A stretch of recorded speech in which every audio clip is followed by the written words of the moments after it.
Hey y'all, welcome back to my channel. As my daughter always asks me, what we eating?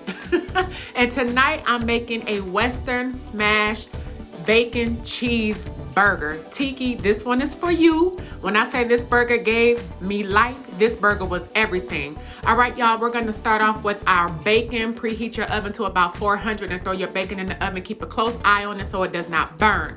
Now we're gonna go ahead and prepare our onion strings by taking an onion. You can use a yellow onion, white onion, sweet onion, whatever you prefer. And you wanna slice them thinly. As you can see here, I use my mandolin and went ahead and sliced them real thin so that they can be consistent across the board.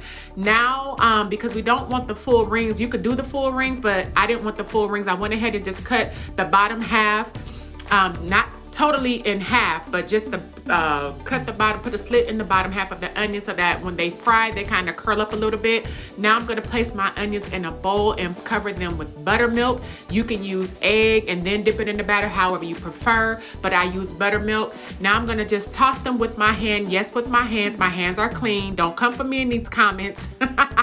Toss them in the buttermilk to try to make sure that they all get coated with that buttermilk, okay? I did not season the buttermilk. I did not season the onion. I'm gonna season these, salt these as they come out of the fryer.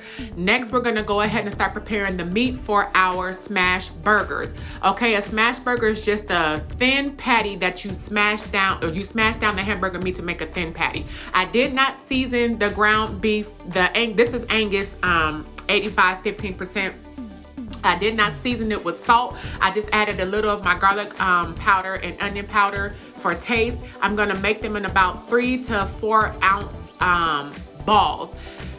Depending on how big your bun is, you wanna make the size accordingly. So about 3 to 4 ounces. Now I have my flour batter here that I'm gonna take these onion strings from the buttermilk and I'm gonna throw them in that flour mix. I actually should have coated them with the flour first, but I didn't do that. They still came out good. That's how they should look after you take them out of the flour. I'm gonna shake it up. I'm gonna put it back in the buttermilk, which I'm sorry I did not record that part, but I'm telling you, put them in there, put them back in the buttermilk, and then place them back in the flour, the dry batter, shake it up again, and now you're gonna begin to put it in your oil. Your oil should be at 375 degrees, nice and hot, okay? We're gonna fry these. It doesn't take long to fry. We're gonna fry them until they get golden brown and nice and crispy. As you can see how they're starting to look, that's exactly how we are wanting them. These onion strings were so good. It made every bit of difference on this burger, y'all. I'm telling you. This is how it looks once it's done, nice and crispy. We had leftovers and they're still crispy right now. I went ahead and seasoned them with my garlic salt. Now you're gonna make sure that you get your cast iron skillet or any skillet that you have nice and hot. Do not add oil to the pan. You do not need it. Go ahead and press the burger down. I'm using a spatula and a burger presser. If you don't have that, use what you have. You can use a small pan. Do whatever you need to do, but go ahead and smash it down as thin as you possibly can. It should be almost see-through.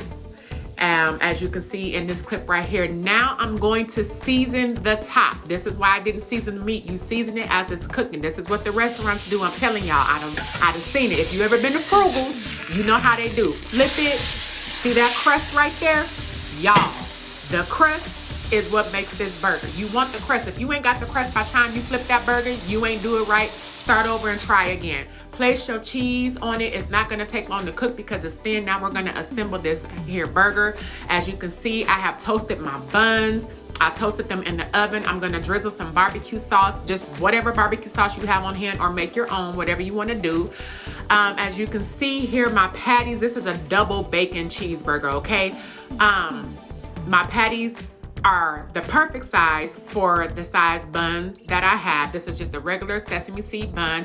Now I'm adding my bacon that I cooked earlier onto this burger, and then I am going to top it off with these wonderful crispy onion strings, okay? Listen, we said this is a Western cheeseburger. If you go anywhere and you have a Western cheeseburger, there's gonna always be like an onion ring or onion strings on there. If it's not a Western. I guess what makes it a Western is kind of the barbecue sauce, but who cares? And the onion ring. As you can see here, I drizzled that barbecue sauce all over that thing, okay? And now that is pretty much it, y'all. It's done. Look how good that burger looks. And it ain't just look good, y'all, but it tastes good too. I ain't lying. My husband said, and I quote, "I ain't gonna hold you. Babe, this is the best burger I've ever had." I said, okay then. Listen, don't get me up, okay? You know I think I'm something like a chef, but I ain't. Do not forget to comment, like, and subscribe to my channel. Please share with your friends and family. Thank you all for watching me just cook for my family. I appreciate you. Thanks for watching.